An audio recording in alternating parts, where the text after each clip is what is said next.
Okay, it started. So I do want to ask you guys something.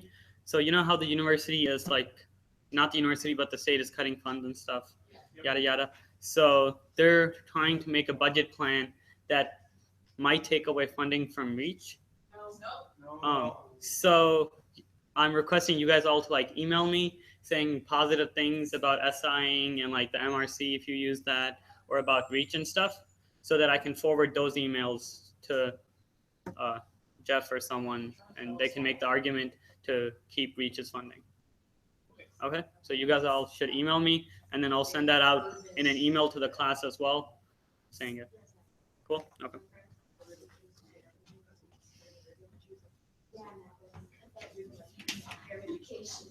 Okay, guys. So for 5, we have a thin plate with a density equal to x divided by y squared. We have to find its mass.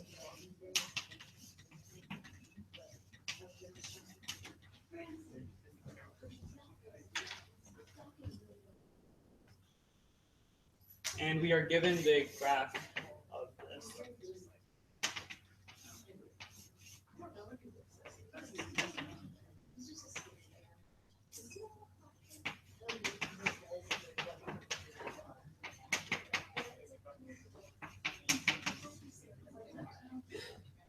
All right, so do you guys all understand how to do double integrals and triple integrals? Yeah. And it's just mainly the setting up part, which people are confused by. So since there are so many on this exam, I will not be doing them. But we shall go through setting them up. So you have mass. This is a formula. So we show the double integral sign. Rho is equal to x over y squared. dA. Now we could either go two directions, dx dy or dy dx. So for this problem, if we look at dy dx first, and it doesn't matter what you do, but on your exam, there might be an optimum way to do it. We go in the y direction from the bottom up. So what is the first curve that we touch? Y equals x. Y equal to x. And what would be the upper limit? Y equals 2. Then dx, what are our limits? We're going from what to what? 1 to 2. Because for that, we can just look at the limits, or the beginning to the end. So this is 1, this is 2. We're going from 1 to 2. So if we were to rewrite this in terms of dx dy,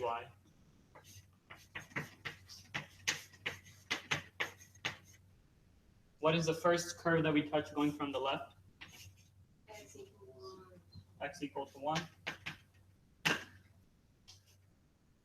And what would I put up here? X equals y. Not the other way. And then what would the limits on y be? 1 to 2.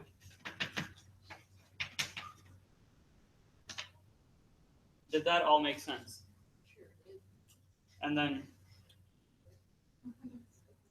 so when you take the integral with respect to y, what do you treat x as? Like a constant. So this would be 1 over y squared. You do the integral of that. Yeah, times x. So, do you guys want me to do that, or are you guys all comfortable with writing or doing the integral? Yeah, it's like you're holding x constant. You're not messing with x. You're messing with the variable that you have. Like dy, we're only taking the integral with respect to y, and then the next time we'll do it with x. Okay, so we're just gonna continue then.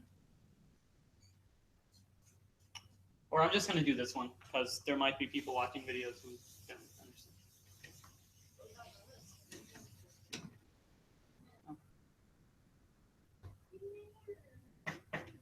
So then the integral will have be from x equal to 1 going to 2 of negative x over y going from x to 2 dx. That's equal to from 1 to 2. Now we've put in our limits. So we'll have negative x over 2 plus x over x dx. dx. And this will just be 1, and we'll do the integral of that and continue on to get 1/4. So our answer is 1/4.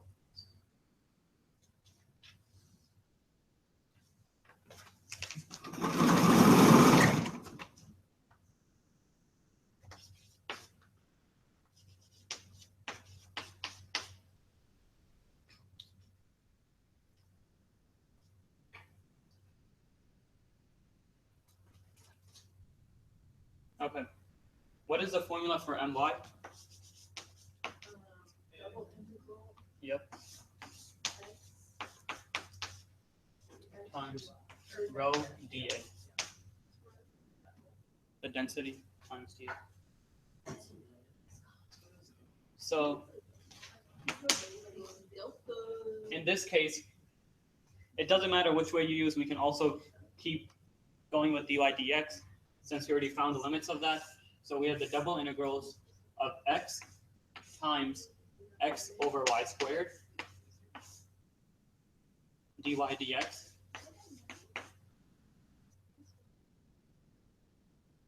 And then we know y is equal to x going to 2.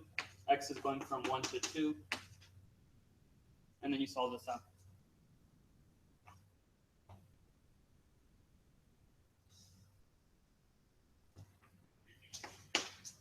And for answer to that, you get 1/3. So the limits and everything stayed the same. We just multiplied it by x to find my. So then for mx, you weren't asked, but on your exam you might be, this will be a y here.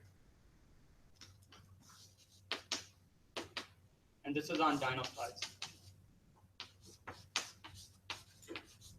So that's the formula for mx.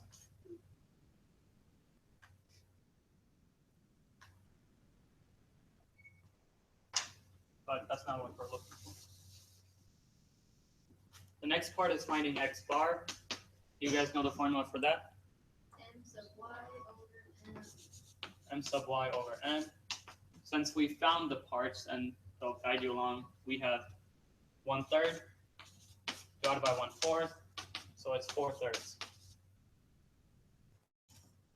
there any units on that? No. No.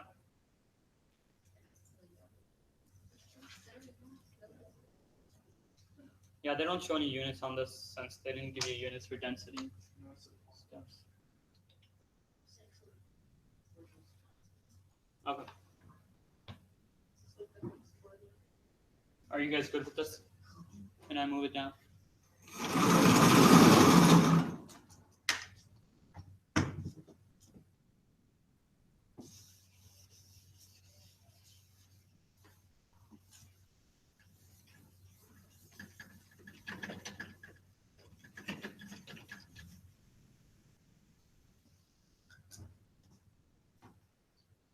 So for part C, we have to find I with respect to y and ry. What is the formula for iy? Of x squared rho d a. Okay, so this time we do x squared since it's the second moment. Again, the limits stay the same. Y goes from x to 2. X goes from 1 to 2. So now it's x squared times x over y. So we get, or I'll just write that. Are those the same ones we had last time? Yeah. Those stay the same. Isn't it worse? Yeah, it's y squared.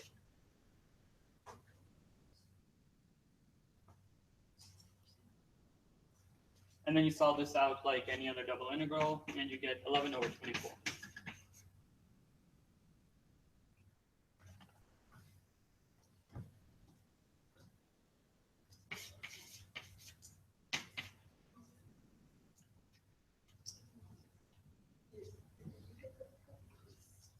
What is ry equal to? Square root of I sub y divided by n. Okay, so this time we have the square root of 11 over 24 divided by 1 over 4. Okay. So this is 4 goes to the times by 4 essentially. So it's 11 over 6.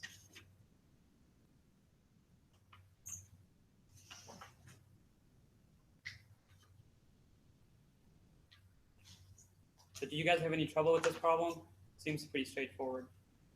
Like, just don't make mistakes doing the double integral. Don't make mistakes. So,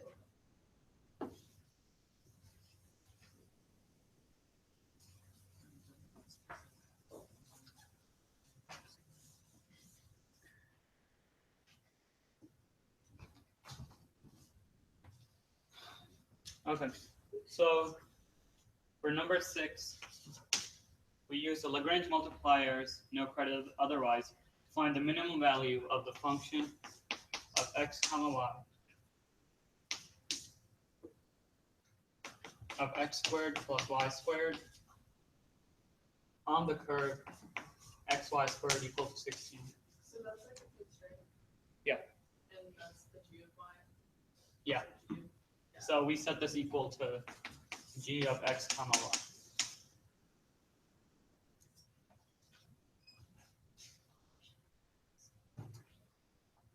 So the first thing we do is we find the gradient of f. Now, you use the idea of gradient in a lot of your classes, not just this class. Okay? Yeah.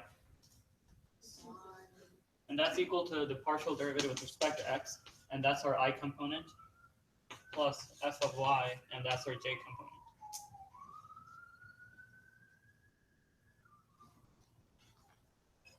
So in this case, what is our f of x? 2x I plus 2yj. And then we do the same thing for the gradient of g. And what would that be? Y squared I plus 2xyj. Because this is g of x, this is g of y. Since x is, the derivative of x is 1, so the I component is y squared. And then you do the same thing for the j component.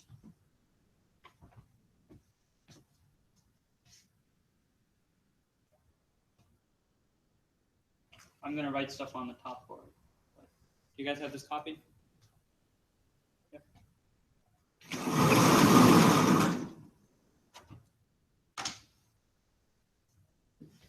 This is probably, this is the tough problem on exam.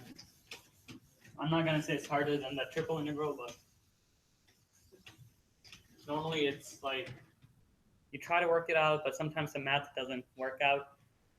Yeah, so the best thing to do is like move on and finish the exam. So like just continue on, or find some answer and keep going, and come back to it if you have time. So the relationship we use is the gradient of f is equal to lambda times the gradient of g. So therefore, 2xi plus 2yj is equal to lambda times y squared I plus 2xyj.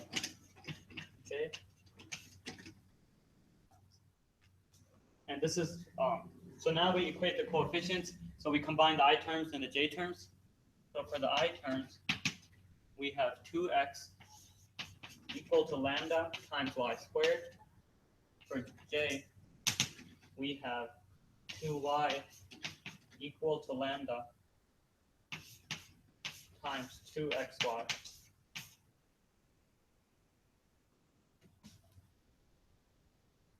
We can't do much right here, but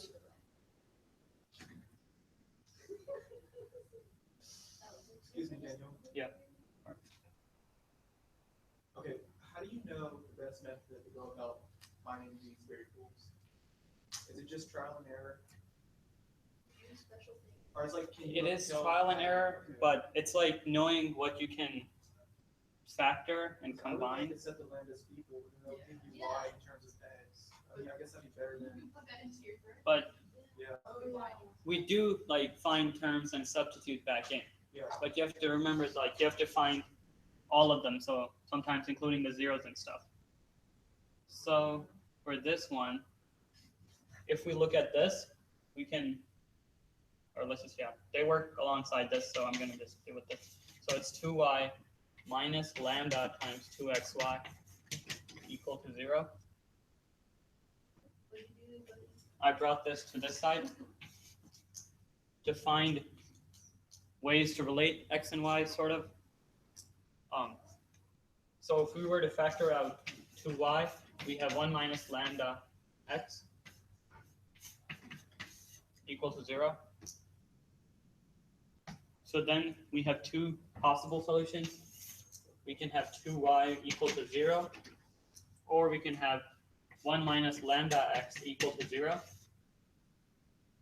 So then in this case, lambda is equal to 1 over x. Okay. Now, what is wrong with this possibility? Nothing is wrong. Y would be equal to 0, right? But we can't have that because we have the relationship xy squared equal to 16. So does that just like Yeah. So this is impossible.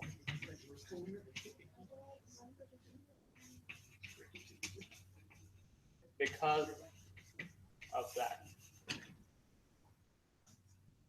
Okay? Should we always check it back in the constraint, or do you have to check it in the original function? You have to think about it in all possible ways. That was the best answer. That's the best thing I can say, because definitely for this example, it doesn't work with the constraints. So, you know, it can't be y equal to 0. But we have this idea, this possibility of lambda being equal to 1 over y. And we can actually substitute that back in here to get 2x equal to 1 over x times y squared. Okay? So, yeah, so y squared is equal to 2x squared. So then that's what we found for y.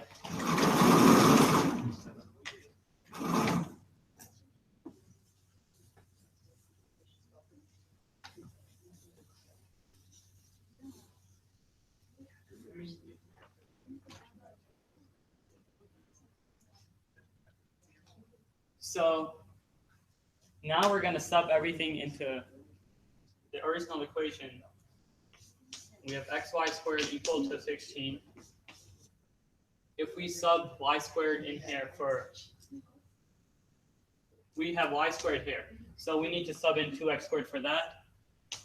So we have x times 2x squared equal to 16. Therefore, we have 2x cubed, or we divide by 2, so it's x cubed equal to 8. So x is equal to 2. Could you plug in that y squared into the? Yeah. Never mind. Never mind. It all works. So then we know it's equal to 2. If we plug in a 2 here, we get y squared equal to 16 over x, which is 16 over 2. So it's equal to an 8. So then this is squared, right? So y is equal to what? Plus or minus 2 square root of 2. So now we have our x and y value.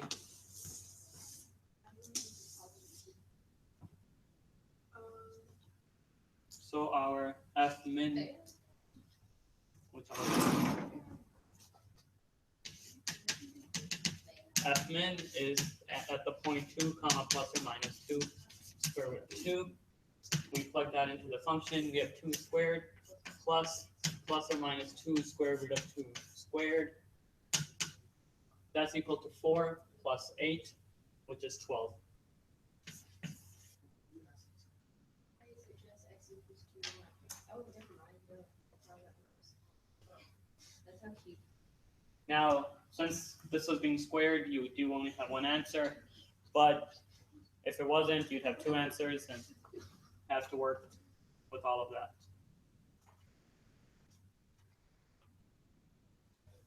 So I'm going to I recap. have a question. Does it matter which like case you use? Like if I solve for lambda by just setting them equal to each other, do they ever specify? Setting what equal to each other? Is that you solve for lambda on both and set it equal to each other? There's like Yeah, I think you can do that. Yeah, and I got the same answer. Yeah. So once you have equated the coefficients, I mean, you can work this around different ways, but you have to make sure that you find all the possibilities. Like sometimes there's like 4 possibilities where x is equal to 0, y is equal to 0, and then like x is equal to 2, y equal to 2, or stuff like that. But as long as it works out, yeah. When we find one of the variables from the constraint for the first time, does it matter what equation we plug back into it? Does it have to be the constraint? You have to make, So You if have we to- found x equals 2, yeah. could we have plugged that into like the y squared equals 2x squared? Or does it have to be in the constraint? you mean the x squared plus y squared? No, that's a constraint, Yeah, right? that's, Yeah, does it well, have to be plugged back in? our constraint is xy squared equal to 16, right? Yeah. So that's what we use to find our x and y values. There isn't another equation to plug them into to find the values, because we don't know what f of x and y is equal to. It's just x squared plus y squared. Since this one is equal to 16, we can tell what x or y will be, depending on what we know. Like if we know one of them, we know the other. So the main thing though is to realize that you need to equate the coefficients. So I in this time is equal to 2x equal to lambda y squared. J is equal to 2y equal to lambda 2xy. And then you have to, so this time we factored what they had in common out. We found 2 possibilities, set them equal to 0 since the equation is equal to 0. We tested them and we got x and y. So this problem will be tough. Like this old exam problem to me seems way easier than what I had on my exam. Are they gonna give us like One of the what? Yeah, here's a question we have tree. no, really? I doubt they'll do trig function with x.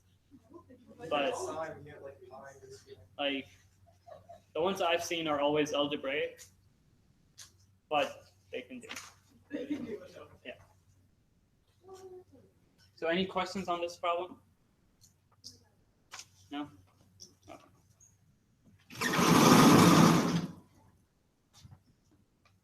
Make sure everyone signs in. I don't know where it is right now. Did everyone sign in? Like everyone on there? Did you guys sign in? Okay. What?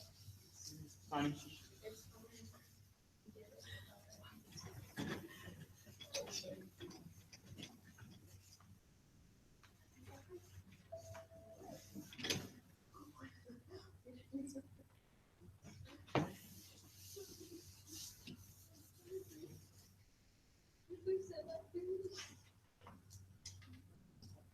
Okay, so for this one, you have to sketch it.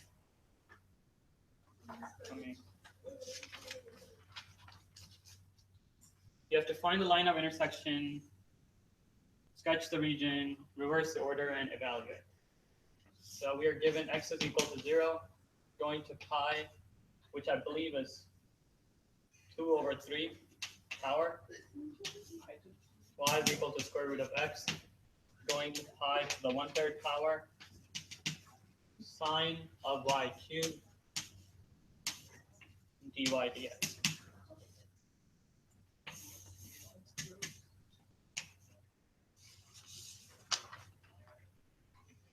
So in order to sketch it, you look at your limits for x and y. So if we are looking at y, the first thing that we hit from the bottom is the square root of x. So we draw a square root of x like that. The next is a function, which is pi equal to 1/3.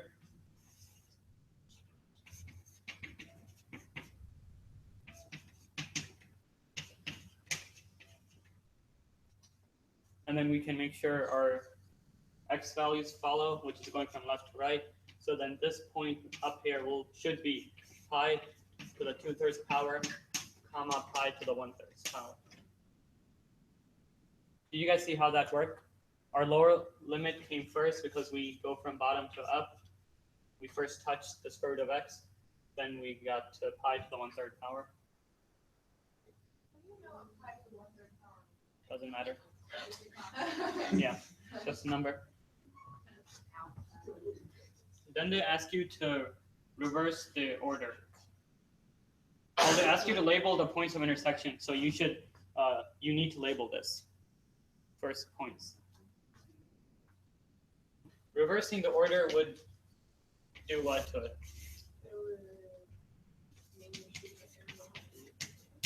Shoot it parallel to the y. Yep. So we would do dx dy. And since we have the picture, we can just look at it. So what's the first line that we touch? X is equal to? Yep. X is equal to 0. And then what is the upper? X is equal to y squared.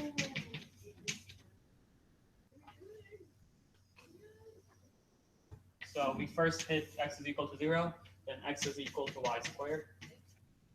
Going from bottom to up, the restrictions on y are equal to what? 0 to pi to the 1/3. Did that make sense? And then I will do a little bit of double integration just to show you. So integrating with respect to dx, are there any x terms right here, right now? No. So we treat it like a 1. So we have the integral from 0 to pi to the 1/3. Then we write sine of y cubed times x, and the limits on x are 0 to y squared. And then we have dy.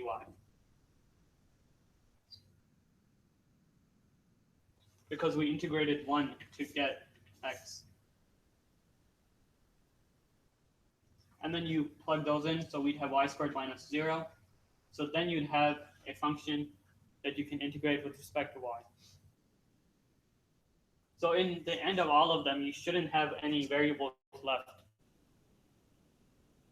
because you should have done it in that order to get rid of them.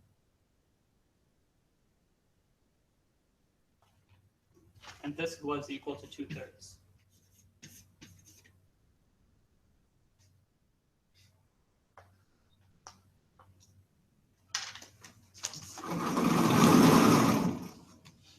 Any questions on that?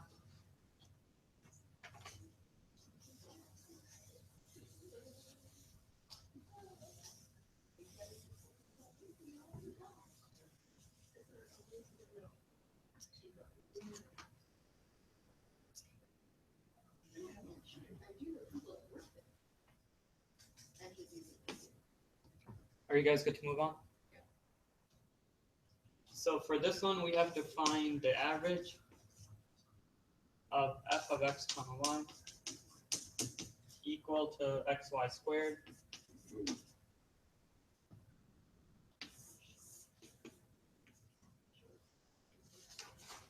And they give you the graph.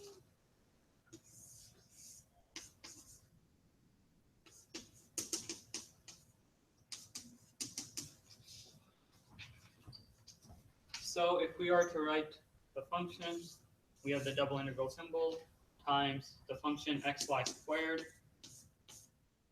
Which way do you guys want to do this? Up, down, Okay. dy dx. You can do it either way. Okay. So what are our limits on y? From the bottom, we touch what? X squared. From the top, yep, y is equal to 1. For x, we go from 0 to 1.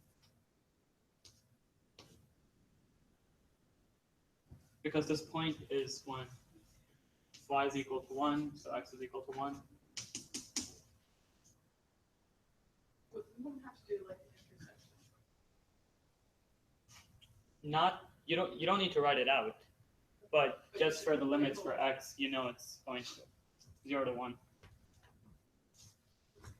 And then you solve this out. So first you do the integral of y squared. So you'd get y cubed over 3. You'd plug in the limits, get it in terms of x essentially, and you end up with 1 over 8.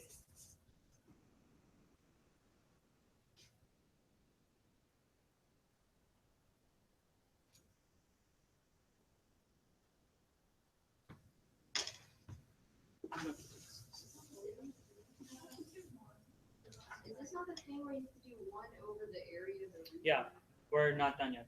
Okay. So then you need to do the double integral of just dA without the function to find the average. So this would be everything we wrote without the function. So we'd be going, so we do dy dx, starting at y equal to x squared, going to 1, x starts at 0, going to 1. So you need to do this integral. So when you integrate that first part, there's going to be y. Yep. Okay. So when you integrate it, it'll just be y, and then you put in the limits, and then you have it in terms of x, and you do the integral of that. And then this, you end up with 2/3.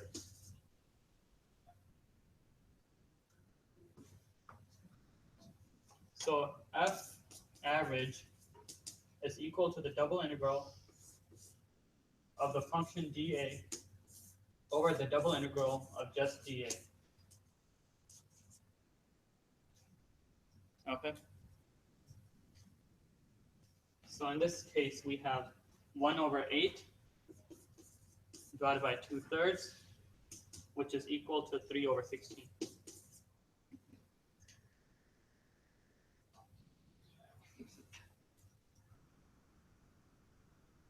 So you do need to have this formula memorized, but it's not hard. So any questions on this problem?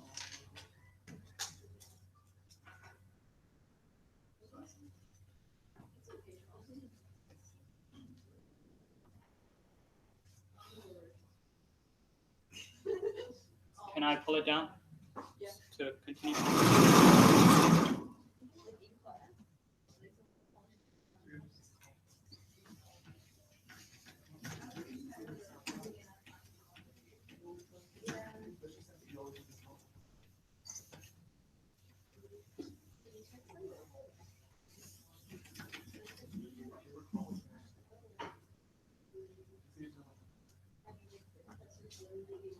Okay, so for number 9, we have to sketch the region of integration when we are given the volume is equal to,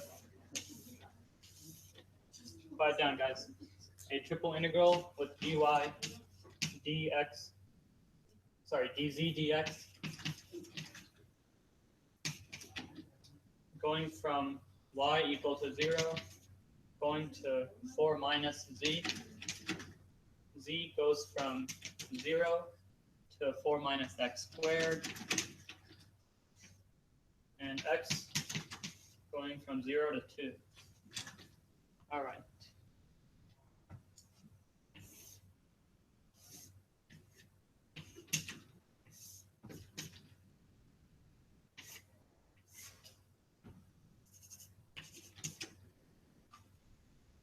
So I didn't write the answers out because if I had done that, there wouldn't be any work. So right now we can try to go through this. So the limits on y are going from 0 to 4 minus z. Okay?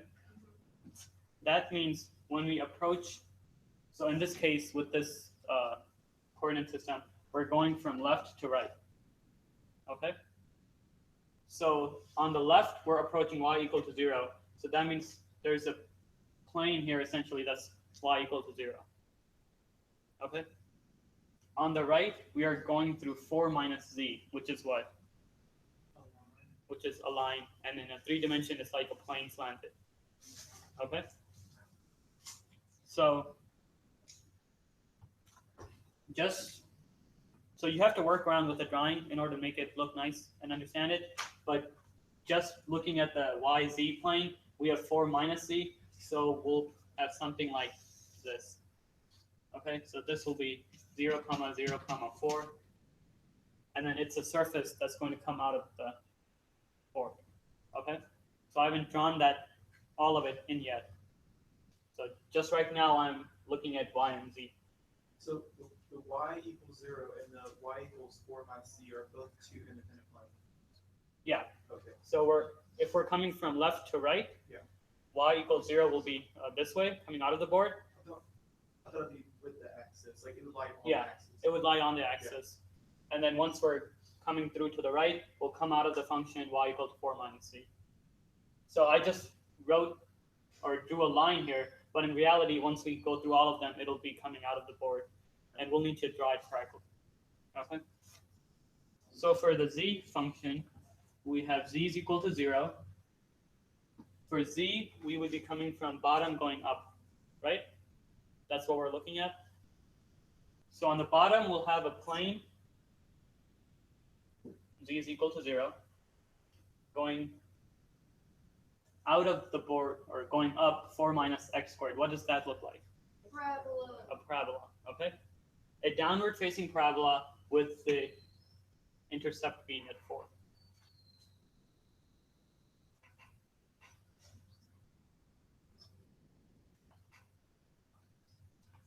Let me see. Since that is z and with respect to x, essentially, we can sort of draw it on the xz plane. Okay? So downward facing parabola going like that. And our upper limit is 4.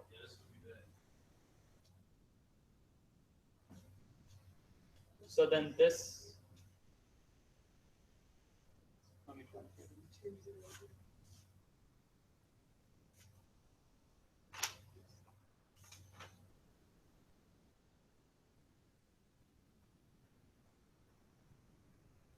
Hold on. Yeah.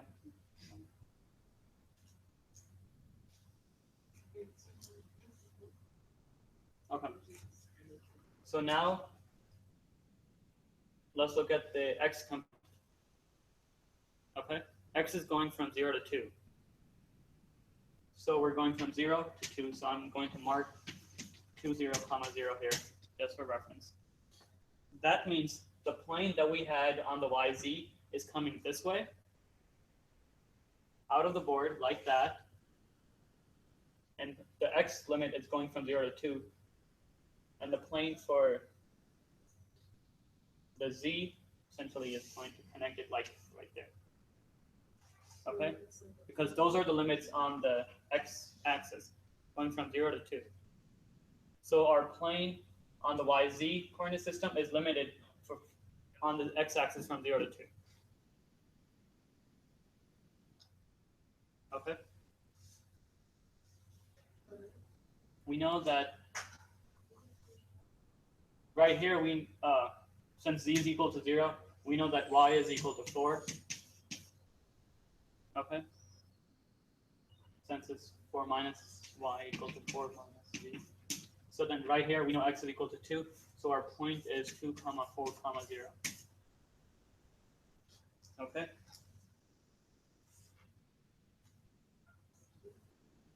This plane going from left to right has to be dominated by y equal to 4 minus z, right? So then for all of the areas that anything that we shall see from the right side of this shape has to be y equal to 4 minus z. So I can close that off like that. Since, well, I don't really even need to curve this. Because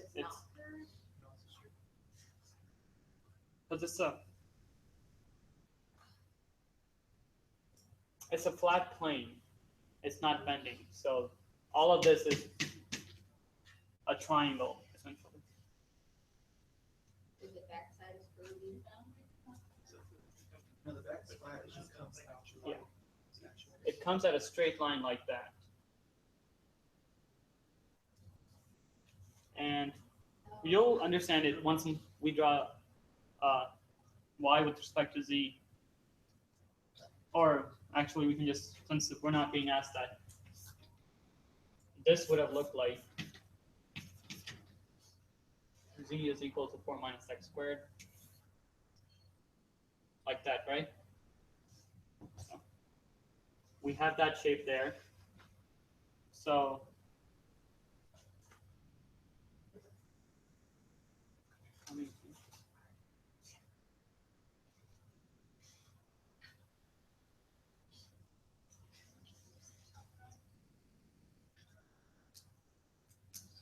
the Is this the one here?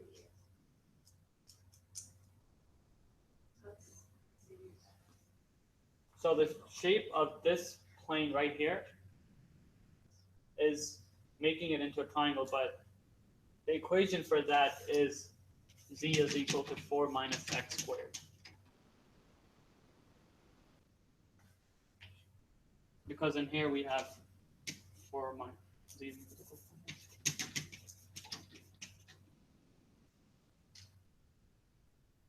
So that is this surface.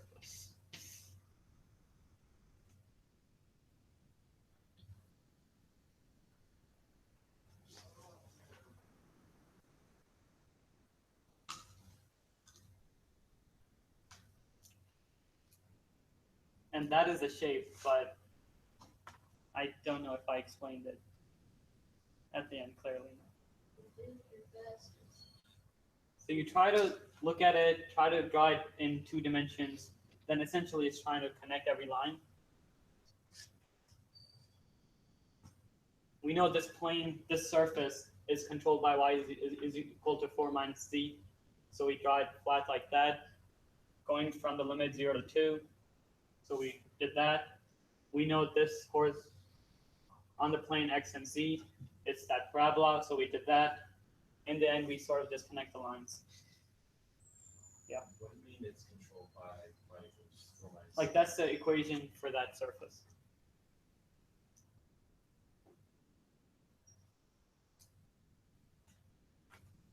The thing that I can recommend is that you do a lot of these problems and just try to picture them, because they are tough to see.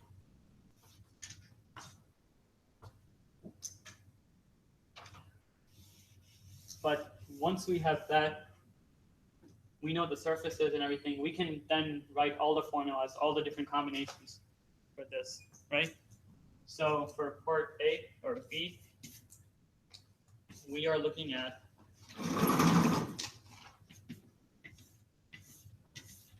dx, dy, dz, and we have to draw y and z, okay? So what is our first variable? Dx, right? So we're coming from the back, coming outwards out of the board.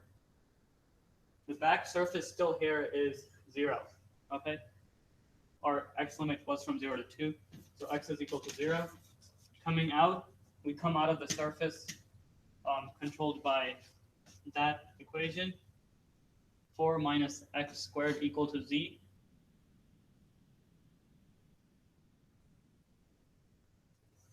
So now we have to find it in terms of y.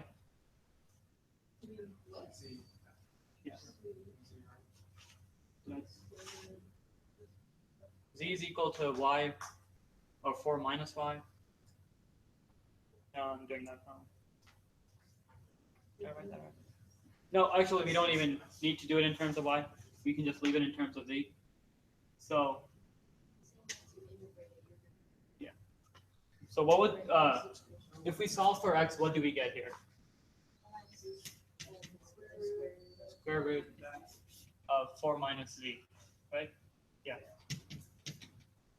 And we can just leave it like that, because once we integrate it with respect to z, it'll include that there. So those are the limits on dx. dy, we start with going from left to right, again from y equal to 0, coming out of this surface, and that is Is this for, where we sketched the little curve that we have? It's a straight line. yeah, we can sketch that. Okay. Looking at the YZ surface, again, we knew it was a line like that, y equal to 4 minus z. Okay, that's the sketch of that. So if we're going from dy, we go from bottom, coming out of the top, to y equals 0, going to 4 minus z.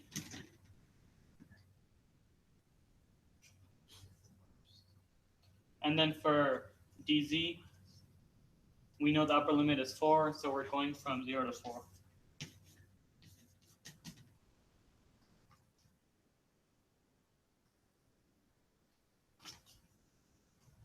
And in the end, we know we won't have any variables left because we're always plugging in z's, and since the last integral for this with these limits is dz, all the variables will be taken care of at the end.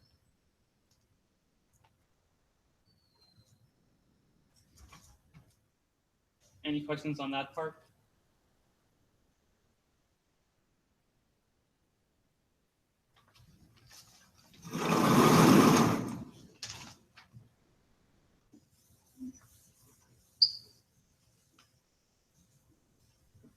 Daniel, will they have us evaluate these?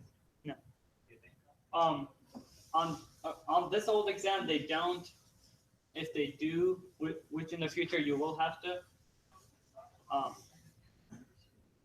you'll have enough time to do it. Okay. One thing though, again, that I really started doing in Calc 3 was if I got stuck on a problem, I just moved on. Okay, like you don't have enough. You'll find out with these later on exams and stuff that you will not have enough time to do every problem, or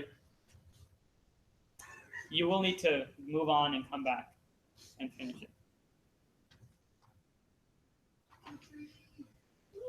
This is week 4 or week 5? So this one we actually have two integrals being added.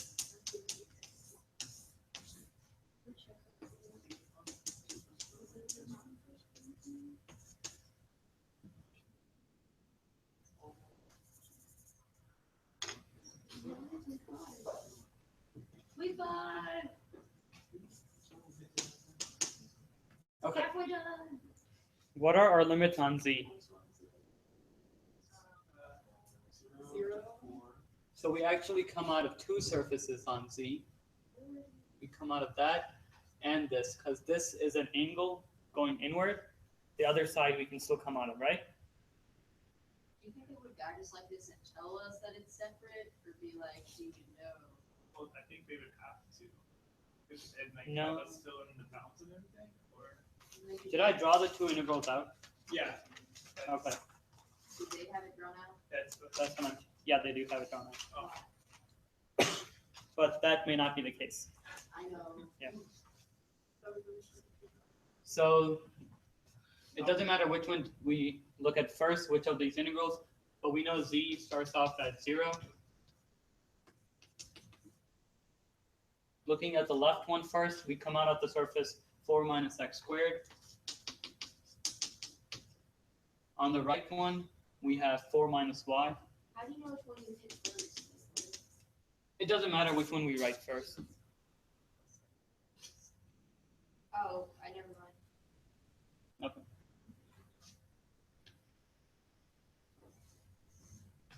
So we then need to graph this in terms of x and y. This is also where you have to imagine what it would look like in 2D. So this ends up being, How'd you know to draw it? Let me know how you did it. if we were to imagine it flat, so this is actually a parabolic equation with a squarish boundaries. But we know this is parabolic just by looking at the equations as well, because we need to find the equation for that. Where do I write? I'm going to write some of this.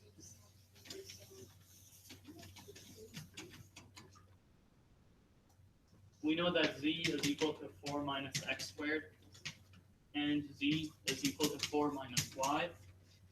If we set them equal to each other, the 4's cancel out. Y is equal to x squared. Okay? So we know that that equation is a parabolic with a curve. Y equal to x squared. Again, that may be really hard to see when you were first drawing this, right? And you may have just made it a straight line, which you can always change, or I don't think they'd really notice. As long as you label the surfaces right. So again, so our first part, we made z equal to 4 minus x squared, right? That is this top part, okay? So which one of these is region 1 that we made it? The left one or the right? Or, sorry, we made this our first integral. So that's the bottom, okay? So we made that region 1, and the top will be region 2. You guys see that? Make sure you have that correct. So now, for region 1, what are our limits on y? 0 to x squared. And our limits on x going from 0. This is 2 comma 4. So our limits on x are 0 to 2. You guys see that? And on this one, going the bottom of region 2 is the equation y equal to x squared. And on the top, y is equal to a 4. So you actually do need to label these.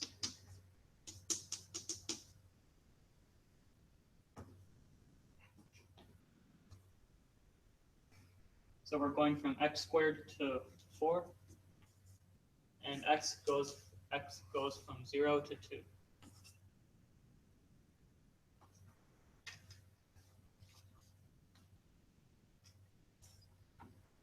So those are the answers, but I'm going to recap on how to draw it. So any questions on this part? I think you guys are all good with once you have the picture. Yes? So essentially the way I think about this is I try to look at it two-dimensionally first with in terms of two variables. Like for this one, we looked at it in terms of y and z. So I just drew a flat line because at that, if we were to just draw y and z, we'd have a flat line. Then we looked at the second part, and that was z with x. So we knew it was a parabola looking like this. Then we knew the limits for x going from 0 to 2. So we knew that this plane formed by y and z ended at going from 0 to 2. So we got this intercept. So then we connected the lines from the top intercept on where they all intercept on the z-axis to the xy curve and close the shape.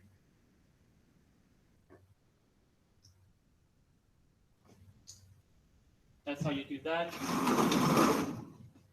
Changing it in terms of different order. The first one you should always be able to get because you have your main equation. But always remember the second one, you may have two figures, like two regions, like this one. So any questions on this problem? There's a good problem in Dino, which they should have done today. The shape was like that. No? They didn't? We sort of looked at it in the SI session on Friday. So that should be on video where I try to tell you guys how to draw this. Okay? Because for this shape especially, when we look at the region So we'll call this y, x, and z. When we look at the region in terms of x and z, we have two shapes like that. If you guys can see the drawing. Okay? So, like, you have to be very careful on how your second picture in 2D would look like. Any questions on this entire exam? Anything? Yeah. That is x and z. So this was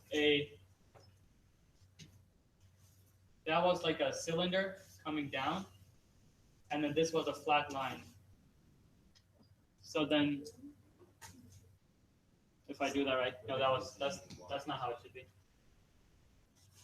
It should be on the term yz. Yeah. Thanks. So when we press it against y and z, we have two rectangles. So this would the equation that would be sort of this line's equation and this line and that line.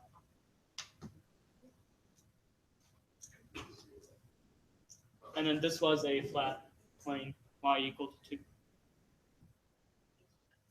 So the best thing I can tell you is, I'm sure the homework has a lot of problems.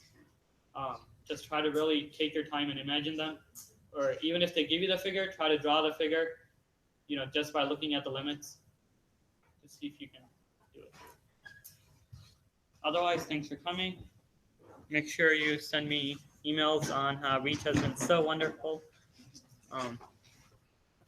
Thanks.